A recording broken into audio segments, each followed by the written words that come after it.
నీ పేరేం బాబా? బాబురావు. బాబురావు. నీకు ఇంకో జన్మ ఉంటే ఎలా పుట్టాలనుకుంటున్నావు? ఏం మాట్లాడుతున్నావురా? నరాలు కట్ అయిపోయింది. పబ్లిక్ అయిపోయారంటారా మీరు? బతికించేశారా? మళ్ళీ మనిషి జన్మే. మళ్ళీ మనిషేనా? మరి వాడి జన్మ కాక మరి ఏం కోరుకుంటాం చెబుతున్నా. మరి ఎందుకు మళ్ళీ మనిషిగా ఎందుకు పుట్టాలనుకుంటున్నావు? అంటే మనం అయితే ఇప్పుడు బట్టి బాగానే ఉన్నాంగా. ఇప్పుడు ఏ ఒడిదుడుకులు లేకుండా పొరపాట్లు లేకుండా నిజాయితీగా ఉంటాం కాబట్టి మళ్ళీ మనిషి.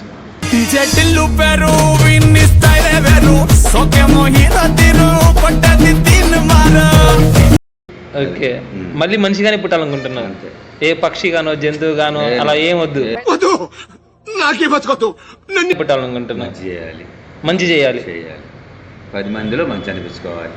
ఓకే, అది కావాలి. Good, super.